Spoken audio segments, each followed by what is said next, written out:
à tous, bienvenue pour ce nouveau numéro des infos dont on parle peu. Ravi de vous retrouver aujourd'hui pour ce 130e numéro, dernier numéro de la saison avant quelques vacances, des vacances qui vont être assez courtes puisque vous le savez, l'agence Infolibre vous a proposé un hors-série sur la lettre d'analyse et d'information libre sur qui dirige le monde. Alors on va vous parler bien sûr des think tanks, on va vous parler des sociétés secrètes, donc tout ça, ça nécessite un gros travail. Donc on va devoir se pencher dessus. Alors sachez que ce numéro qui sera exclusivement vendu sous forme de PDF, à 5 € d'ailleurs, vous pouvez précommander sur le site de l'agence Infolibre, sur la boutique de l'agence Infolibre, boutique.agenceinfolibre.fr. Sachez que ce numéro hors série sera disponible environ on va dire mi-septembre ou fin septembre. Voilà, on est en train de travailler dessus. On va s'appliquer parce qu'apparemment ça intéresse un grand nombre de personnes. On a eu pas mal de commandes, donc on va s'appliquer pour le faire correctement. Voilà, au sommaire de ce numéro, on va parler d'infos internationales. On va notamment parler des attentats. On vous a fait une liste des attentats depuis le 14 juillet dernier. Jusqu'à cette fin de mois de juillet. Alors vous allez voir que la liste est non exhaustive. On va parler bien sûr du Moyen-Orient, avec tout ce qui se passe là-bas, notamment en Syrie et en Libye. En Libye, vous savez qu'il y a eu des soldats français qui ont été tués. Ça n'a pas fait la une des journaux. On parlera également des tueries aux États-Unis. Dans la partie France, on va parler du chômage, bien sûr. On va pas revenir encore une fois sur le 49.3 et la loi travail. Mais bon, on va quand même parler du chômage. On va parler des conséquences, bien sûr. On va parler d'SFR, qui va virer 500 personnes. On parlera également de EDF, qui veut quand même construire le réacteur nucléaire en Grande-Bretagne, Hinkley Point, malgré tous les avertissements. Enfin, dans la partie santé-environnement, on parlera des pesticides, on parlera du Zika. Vous savez que les Jeux Olympiques commencent dans pas très longtemps. D'ailleurs, il y en a qui vont patauger dans la merde, puisqu'on va nager dans la merde, apparemment, dans la baie de Rio. On va parler de la Commission européenne qui a donné son feu vert à Monsanto pour son soja OGM également. Voilà, un grand sommaire devant nous. Attachez vos ceintures et on y va. La partie internationale, on va démarrer avec la liste des attentats depuis le 14 juillet dernier, comme je vous le disais. Alors bon, bien sûr, vous savez, le 14 juillet en France, un attentat au Camon Bélier à Nice, 84 morts et 303 blessés pour le moment. Le 18 juillet en Allemagne, un adolescent réfugié blesse 5 personnes à la hache dans un train. Le 22 juillet, toujours en Allemagne, une fusillade dans un centre commercial de Munich, 9 morts, 27 blessés. Le 23 juillet en Afghanistan, 2 kamikazes vont exploser leur ceinture explosive lors d'une manifestation à Kaboul. Bilan, 80 morts, 231 blessés. L'État islamique a revendiqué cette attaque.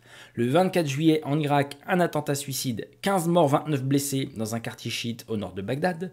Toujours le 24 juillet en Allemagne, une attaque à la machette qui a fait 1 mort et 2 blessés. Le 24 juillet encore en Allemagne, une explosion dans un restaurant a fait 1 mort, le terroriste, et 12 blessés, dont 3 graves. L'attentat a été revendiqué par l'État islamique. Le 25 juillet en Irak, un attentat suicide à Bagdad, 13 morts, 30 blessés. Le 25 juillet en Syrie, un attentat à la voiture piégée dans un quartier de Damas. Pour le moment, on n'a pas de bilan. Le 26 juillet en Somalie, double attentat suicide à la voiture piégée proche de l'aéroport de Mogadiscio. Ça fait 13 morts. Le 26 juillet en France, 2 assaillants prennent en otage 5 fidèles dans une église. Le prêtre de 86 ans a été tué, égorgé, et l'attentat a été revendiqué par l'État islamique. Et enfin, le 27 juillet, en Syrie, 2 bombes ont explosé à Kamishli et ont fait au moins 70 morts et 140 blessés. Voilà, alors toute cette liste, vous pouvez la retrouver. Il y a une page sur Wikipédia qui liste tous les attentats. Alors, si vous remontez un petit peu en haut, vous allez voir que les attentats, au début, c'était 1 ou 2 lignes par mois et encore, et que plus vous descendez, plus on arrive au temps actuel, plus vous voyez qu'il y a d'attentats. Donc là, c'est en train de s'accélérer. On va laisser un avenir vraiment très très moche à nos enfants. On continue, on va parler maintenant de l'armée israélienne qui a répliqué à un tir au mortier en provenance de Syrie. L'aviation israélienne a répliqué lundi dernier à un tir au mortier en provenance de Syrie qui s'est abattu sur le plateau du Golan, occupé illégalement par Israël, sans faire ni dégâts ni blessés. Voilà ce qu'a indiqué l'armée dans un communiqué. L'armée de l'air israélienne a indiqué avoir pris pour cible avec succès la source du tir, après avoir fait état d'un tir d'obus de mortier en provenance des combats internes en Syrie. Alors depuis le début de la guerre de 1967, l'État hébreu occupe illégalement 1200 km² du plateau du Golan, dans le nord-est, dont l'annexion en 1981 n'a jamais été reconnue par la communauté internationale. On continue avec la Syrie. On va parler maintenant de la situation humanitaire très inquiétante à Alep. Assiégée et bombardée, la grande métropole du nord de la Syrie, autrefois deuxième ville du pays, est coupée en deux. À l'ouest, les quartiers du régime, en face, à l'est, les quartiers rebelles, qui sont complètement encerclés par les forces de Bachar el-Assad. Entre 200 000 et 400 000 civils vivent dans les zones insurgées et subissent cette situation de siège. Début juillet, l'armée syrienne coupe la route du Castello, principal axe de ravitaillement des rebelles à Alep. Depuis, plus personne n'entre ou ne sort de la ville. Les pénuries se font vite sentir, manque de carburant, manque de nourriture, de médicaments, etc. Selon l'envoyé spécial de l'ONU pour la Syrie, Safan Midshara, il s'agit d'une, je cite, d'une situation très inquiétante. D'après ce que nous avons entendu, il resterait des réserves de nourriture pour une quinzaine de jours encore. La situation humanitaire devient de plus en plus préoccupante. La ville est de facto assiégée, elle est complètement encerclée par l'armée. Nul doute que c'est une course contre la montre qui s'est engagée. Voilà, alors je vous rappelle que dans la lettre d'analyse et d'information libre numéro 14, nous avions fait un article détaillé sur Alep. D'ailleurs, il était intitulé « Alep, la clé de la victoire en Syrie » et qui montre que cette ville du nord de la Syrie, proche de la frontière turque, est la clé de la victoire aussi bien pour les forces de Bachar el-Assad que pour l'État islamique. Voilà, je vous invite donc à vous procurer cette lettre numéro 14 de l'agence Infolibre. On continue, on va parler maintenant de la Libye où 3 militaires français ont été tués en mission. 3 soldats des forces spéciales françaises ont été tués lorsque l'hélicoptère qui les transportait a été abattu par une milice islamiste près de Benghazi. Selon les militaires libyens, c'est un missile sol-air et des tirs d'armes lourdes qui ont touché leur hélicoptère. Jamais la France n'avait jusqu'alors reconnu la présence de forces spéciales françaises en Libye. Tout juste admettait-on des survols d'avions militaires pour collecter de l'information et du renseignement. Depuis la chute du régime de Mouammar Kadhafi, la Libye est livrée aux milices armées et minée par des luttes de pouvoir et des violences qui ont favorisé la montée en puissance des djihadistes du groupe État islamique. Alors sachez que en Libye, il me semble qu'il y a 3 gouvernements, alors 3 gouvernements, je ne sais pas lequel est reconnu par la communauté internationale, mais enfin bon. Et un de ces gouvernements, le gouvernement d'union nationale, a accusé la France de violation de son territoire. Quelques heures après l'annonce de la mort des 3 soldats en Libye, le gouvernement libyen d'union nationale a dénoncé le 20 juillet la présence de militaires étrangers sur son sol. Celle-ci représente, je cite, une violation du territoire libyen. Voilà ce qu'a déclaré ce gouvernement libyen d'union nationale dans un message sur son compte Facebook, estimant, je cite, que rien ne justifie une intervention étrangère sans qu'il en soit informé. En même temps, des centaines de personnes ont également manifesté le 20 juillet dernier dans plusieurs villes de Libye pour protester contre la présence de militaires français. Des rassemblements ont eu lieu notamment à Tripoli, mais aussi à Misrata, à 200 km de la capitale. Voilà. On en parlait des États-Unis, on va parler du robot Remote Andros Mark VA1. Apparemment, c'est un robot qui a été utilisé par la police de Dallas pour abattre un tueur présumé de policiers. Alors, lors de manifestations qui ont eu lieu à Dallas la semaine passée, suite à la mort d'un homme noir tué par la police blanc sans raison apparente, un réserviste de l'armée américaine au nom de Micah Xavier Johnson aurait ouvert le feu contre des policiers, tuant 5 d'entre eux, d'après les autorités locales. Pour l'appréhender, les hommes en uniforme ont utilisé un dispositif assez connu aux États-Unis pour avoir été utilisé à d'autres fins, notamment pour désamorcer des bombes. Cependant, c'est la première fois que le robot Romotech Andros Mark VA1 est utilisé par la police dans une tactique visant à éliminer une cible. En effet, le robot a servi à transporter une charge explosive jusqu'à l'endroit où était localisée la cible avant que celle-ci ne soit actionnée, tuant ainsi le tueur présumé. On continue, alors puisqu'on parle de robots, on va parler maintenant de recherche américaine, recherche orientée pour l'armée américaine, et des recherches qui permettront peut-être de diriger des drones rien qu'avec le cerveau. Le cerveau constitue une unité de traitement complexe qui contient plus de 200 milliards de neurones qui émettent des milliers de signaux électriques par seconde. Malgré cette complexité, les humains n'ont jamais pu faire bouger les choses par télépathie, au moins jusqu'à aujourd'hui. Des chercheurs travaillant sur un nouveau système de pilotage cérébral qui permet de piloter simultanément 4 drones. En effet, ce projet est financé par l'armée américaine et a pour but, je cite, d'améliorer la technologie afin de faciliter le pilotage de groupes de machines rien qu'avec la pensée. Entre parenthèses, on va pouvoir tuer beaucoup plus de monde. Alors, c'est à l'université de l'Arizona qu'a commencé ce projet. Les scientifiques cherchent à mettre au point des procédés de contrôle, non pas sur un seul drone, mais sur plusieurs en même temps. Le projet dirigé par Panagiotis Artemiadis a intéressé la DARPA, l'agence de recherche et de développement de l'armée américaine. Depuis 2009, donc on est bien d'accord, ça fait 7 ans. Depuis 2009, des chercheurs ont travaillé sur les interfaces cerveau-machine capables de contrôler une nuée de robots rien qu'avec le cerveau. Si l'un des robots tombe en panne, les autres continueront la mission sans interruption. Le système prototype consiste en un casque doté de 128 électrodes destiné à capter et à enregistrer l'activité cérébrale générée par la pensée. Ce casque est connecté à un ordinateur qui traduit le signal reçu en commande transmise via un signal Bluetooth. L'utilisateur regarde les robots et les imagine mentalement en train de réaliser différentes tâches. Les contrôleurs conventionnels peuvent contrôler un seul robot alors que le cerveau, lui, peut en diriger un groupe tout entier. Voilà, on va parler maintenant de l'Union européenne, on va revenir un petit peu à l'Union européenne et on va parler du budget de l'Union européenne pour que vous sachiez où passe votre argent. Le budget 2017 qui est tourné vers la sécurité. Alors, les paiements pour la politique de cohésion ont baissé de 23,94% dans le prochain budget de l'Union européenne pour 2017, tandis que ceux dédiés à la sécurité ont augmenté de 24,42%. Alors, le Conseil prévoit d'utiliser le budget de l'an prochain essentiellement pour les mesures qui contribuent à la croissance intelligente et inclusive, avec 74,3 milliards d'euros d'engagement. Alors, dans ces 74,3 milliards d'euros d'engagement, on note alors un programme de recherche et d'innovation, Horizon 2020, avec 10,2 milliards d'euros d'engagement. On a le programme Erasmus, avec 2 milliards d'euros d'engagement, l'aide européenne pour les plus démunis, 546 millions d'euros seulement, l'initiative Emploi Jeune, 600 millions d'euros seulement aussi, 5,2 milliards d'euros en engagement pour les dépenses spécifiques aux questions à la migration, 5,2 milliards d'euros. Alors, ça prévoit des actions internes comme la gestion efficace des flux, mais aussi externes, qui visent à en prendre le problème à la racine. Bon. 200 millions d'euros sont compris pour le mécanisme d'aide d'urgence que le Conseil a mis en place le 15 mars pour aider la Grèce et d'autres États membres submergés par l'arrivée de masse des réfugiés. 750 millions d'euros sont prévus pour compléter le budget en faveur des réfugiés en Turquie. Voilà. Alors pour mettre en œuvre ces priorités qui s'inscrivent dans le cadre financier pluriannuel 2014-2020, le Conseil a approuvé de mobiliser les instruments spécialisés tels qu'une marge globale pour les engagements, la flexibilité et la marge de contingence. Waouh, si vous comprenez, vous m'appelez.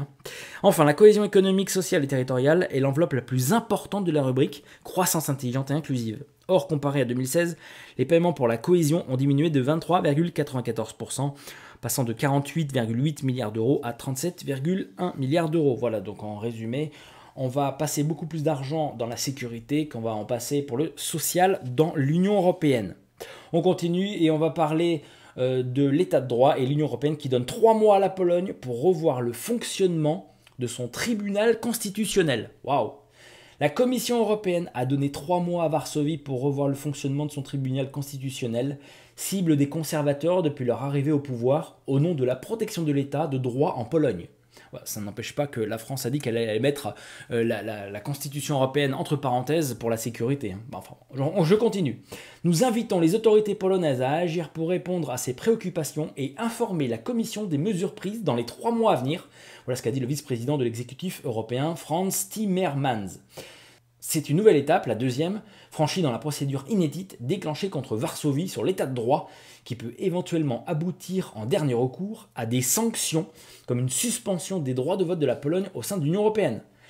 La Commission européenne a officiellement adressé mercredi dernier à ce pays ses recommandations sur l'état de droit, faisant la liste des problèmes spécifiques auxquels les autorités polonaises devront répondre. Elle demande ainsi à Varsovie de rendre public et de mettre en œuvre les jugements rendus par le tribunal constitutionnel, notamment celui dans lequel sont considérés comme contraires à la Constitution les modifications concernant la nomination des juges que le gouvernement tente d'imposer à la Cour.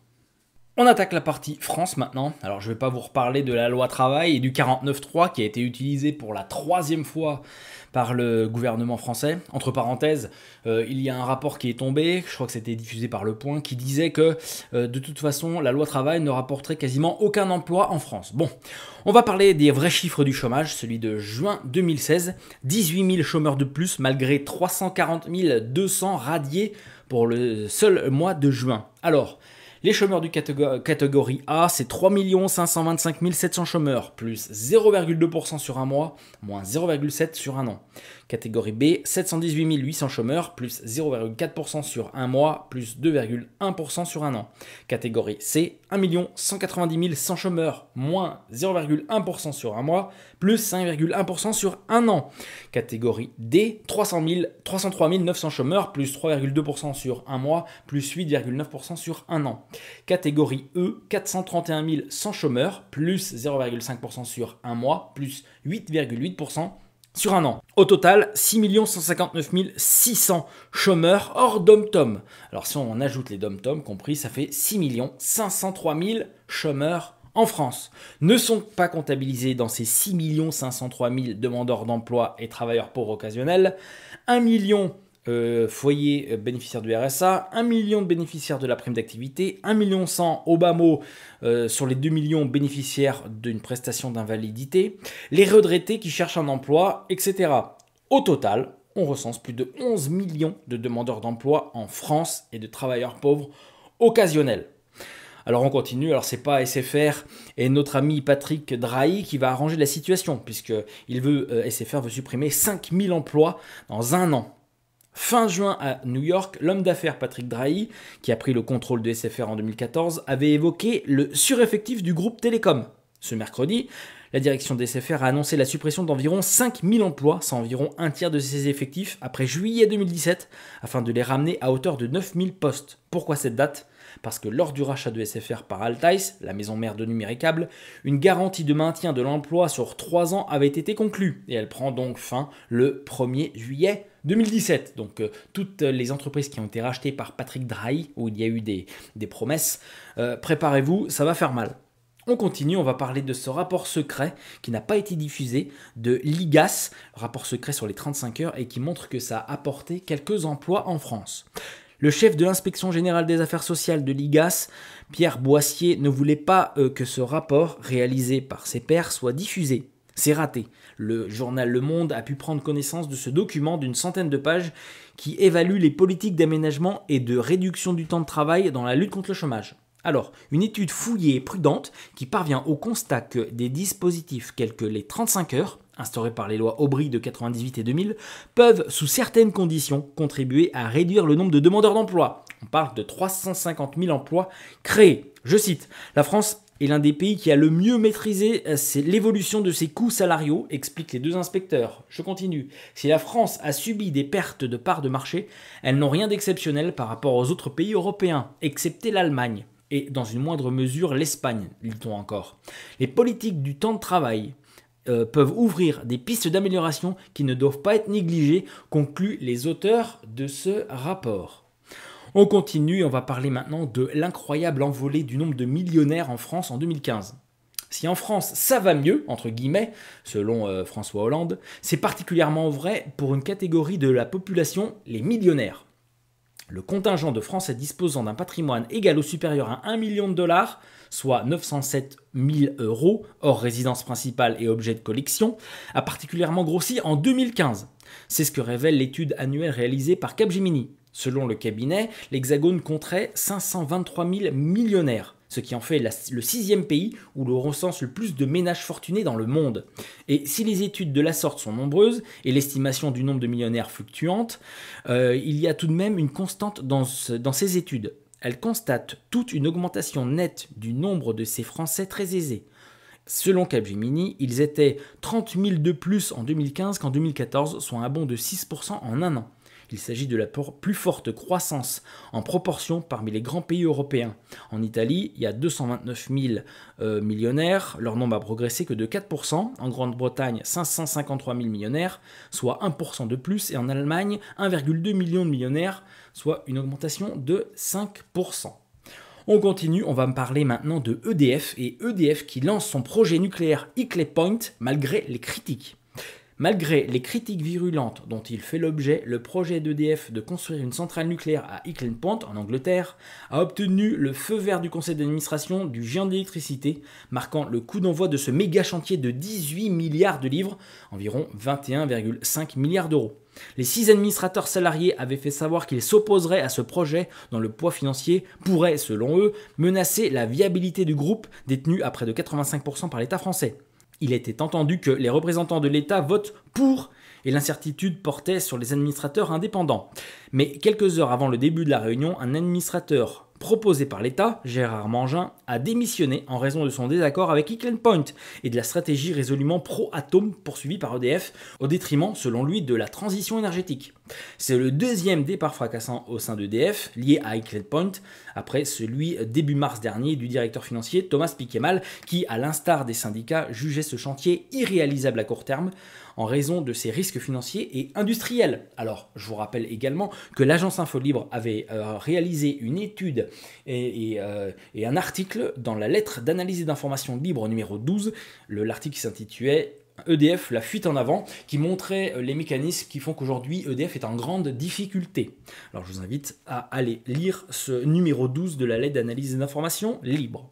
On continue avec la France, on va parler de la CNIL qui accuse Windows 10, donc de Microsoft, de violer la loi informatique et liberté. La Commission nationale de l'information et des libertés, la CNIL, a annoncé mercredi dernier avoir enjoint le géant américain Microsoft de mettre son système d'exploitation Windows 10, sorti en juillet 2015, en conformité avec la loi informatique et liberté. La CNIL, je cite, met en demeure Microsoft Corporation de cesser la collecte excessive de données et le suivi de la navigation des utilisateurs sans leur consentement. Elle lui demande aussi d'assurer de façon satisfaisante la confidentialité des données des utilisateurs, a-t-elle résumé dans un communiqué. Après avoir mené son enquête, la CNIL a révélé de nombreux manquements à la loi que le groupe américain a désormais 3 mois pour corriger. La commission estime tout d'abord que Microsoft collecte trop de données pour son service de télémétrie, destiné à identifier les problèmes, les résoudre et améliorer les produits. Le niveau de sécurité proposé par défaut par Microsoft récolte plus d'informations qu'il est nécessaire, a remarqué la CNIL. Elle reproche en outre à Microsoft de proposer aux utilisateurs de choisir un code de 4 chiffres pour s'authentifier sur l'ensemble de l'univers Windows, au lieu du traditionnel diptyque identifiant mot de passe, et ce sans limiter le nombre de tentatives de connexion. La CNIL déplore aussi qu'un identifiant publicitaire soit activé par défaut lors de l'installation de Windows 10. Il permet de suivre la navigation des utilisateurs et de proposer des publicités ciblées sans que leur consentement ait été recueilli. Microsoft, en outre, selon la CNIL, pose des cookies de publicité sur les terminaux des utilisateurs sans les en avoir au préalablement informés ni mis en mesure de s'y opposer. Enfin, la commission constate que Microsoft transfère des données personnelles aux États-Unis sur la base de Safe Harbor, un accord transatlantique qui avait été invalidé par une décision de la Cour de justice de l'Union européenne en octobre, si bien que le groupe américain, je cite, ne dispose pas de base légale pour procéder au transfert en question. Voilà, alors Microsoft, je vais vous faire rigoler, mais Microsoft risque une amende de 150 000 €. Autant dire qu'il rigole, il se moque véritablement de la CNIL. Alors je vous rappelle également que la France avait eu un accord, c'était le gouvernement, c'était le ministre de l'Éducation qui a eu un accord avec Microsoft pour que Microsoft mette en place des tablettes dans les écoles. Donc voilà, maintenant vous êtes au courant que Windows 10 est une véritable passoire. On continue avec la partie France. On va parler de Aznavour, de Mitchell et de Hallyday, les jeunes créateurs, entre guillemets, qui ont été les plus aidés en 2015. Les albums de Chimène Badi, Charles Aznavour, Eddie Mitchell et Johnny Hallyday ont été parmi les plus aidés par la SCPP, la Société de producteurs de musique, en 2015, grâce à un fonds d'aide que l'ancien ministre de la Culture, Catherine Tasca, définissait comme destiné à aider les jeunes créateurs qui ne sont pas encore connus. Après Johnny Hallyday en 2014, Chimène Badi en 2015, l'album de la chanteuse Au-delà des mots est celui qui a reçu le plus d'aide et la plus importante de la part de la Société civile des producteurs phonographiques, la SCPP donc, avec 184 912 €, une jolie enveloppe, fruit d'une aide à la création artistique fortement dévoyée par la société. Tiré d'une partie des revenus censés revenir aux productions, ce fonds d'aide prévu par la loi a pour but de répondre à une logique autre que le seul principe de rentabilité. Seulement, la SCPP, par un mécanisme appelé droit de tirage, réserve la majorité de ses aides aux artistes confirmés. Universal, le producteur de Chimène Badi, est la société la mieux dotée avec plus de 3 millions d'euros d'aide, devant Sony, 1,5 million, Warner, 1,4 million, et des autres majors. 3 sociétés qui siègent également au conseil d'administration de la SCPP et qui ont participé à la mise en place d'un système on en profitait aussi largement. Voilà, et on termine la partie France. J'aime bien parler des médias, vous le savez. On va parler de cette nouvelle émission qui va être mise en place par M6 et qui s'appelle La Rue des Allocs. La nouvelle émission qui va être diffusée le 17 août prochain. Alors, qu'est-ce que c'est que La Rue des Allocs ? Alors, c'est un docu-réalité sur un quartier d'Amiens dont les habitants sont pauvres. L'émission est adaptée du format britannique Benefit Street, qui fait polémique en Grande-Bretagne. Ça va être génial.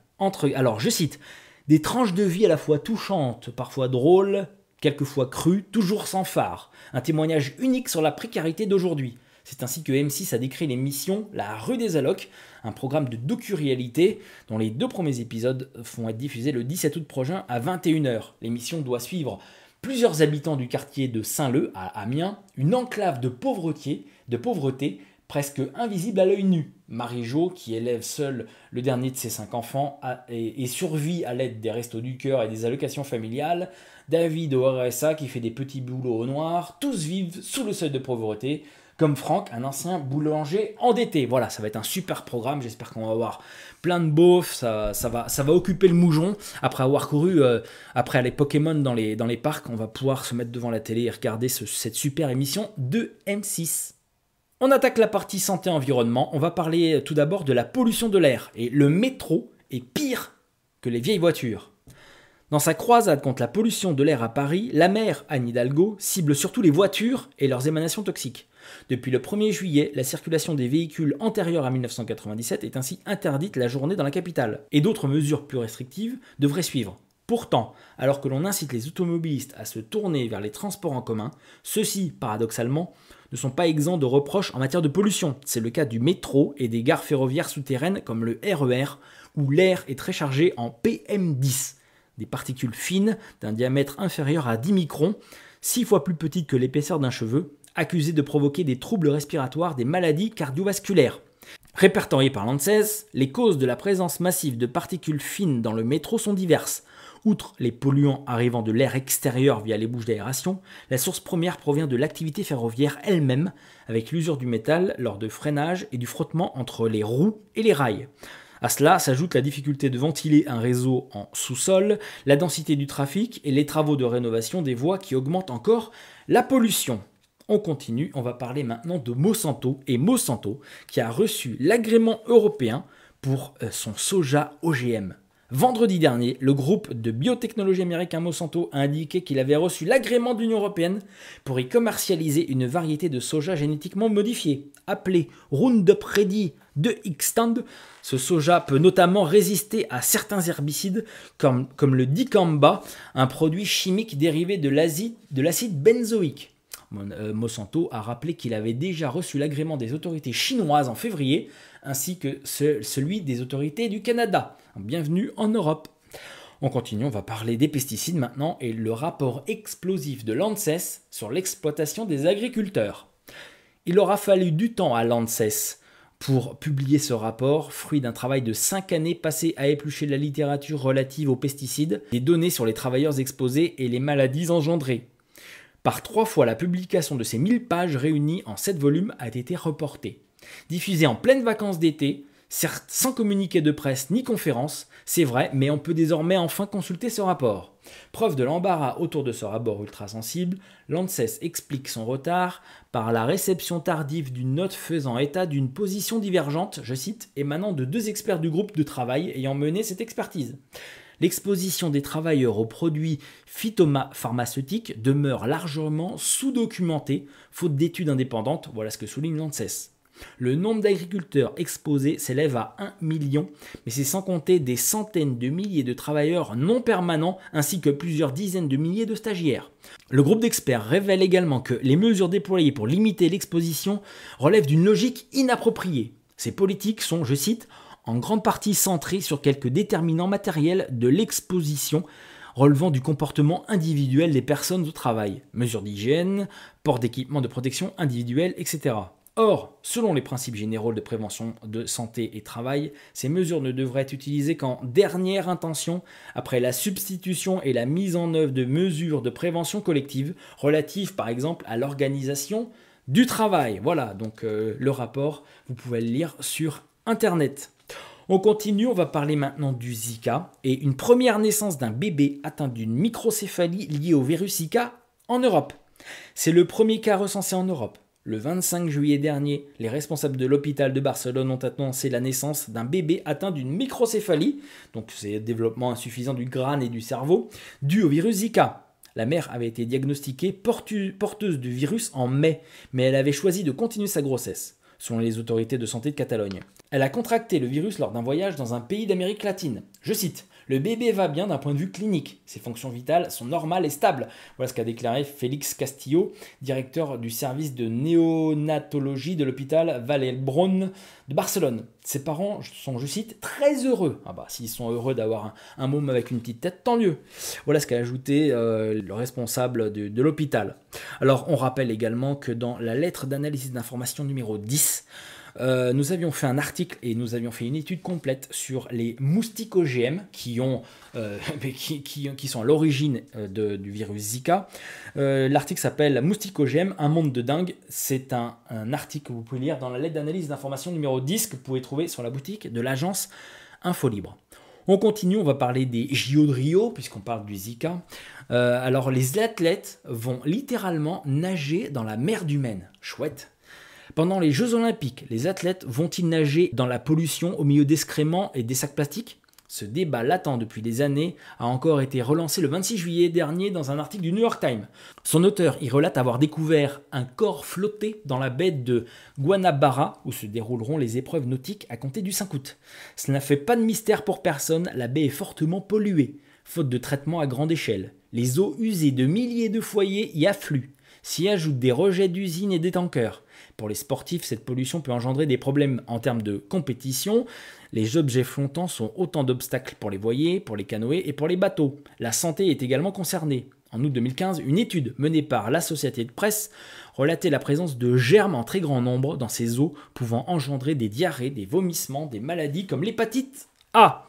Les taux de pollution mesurés dans la baie étaient alors jusqu'à 1,7 million de fois supérieurs au seuil maximal toléré sur une plage californienne. Cela fait plus de 20 ans, depuis le début des années 90, que des tentatives ont eu lieu pour dépolluer cette baie. Car avant les athlètes et les touristes, ce sont les populations locales qui pâtissent de ces conditions sanitaires. Ces coopérations ont notamment eu lieu avec le Japon et les États-Unis, voilà ce qu'indique Associated Press. Mais alors qu'en vue des JO, 8 unités de traitement des eaux devaient être construites, seule une l'était en 2015. Et des 4 milliards de dollars alloués en 2009 à la dépollution de la baie par le gouvernement, à peine 170 millions ont finalement été dépensés selon le chiffre trouvé par le New York Times.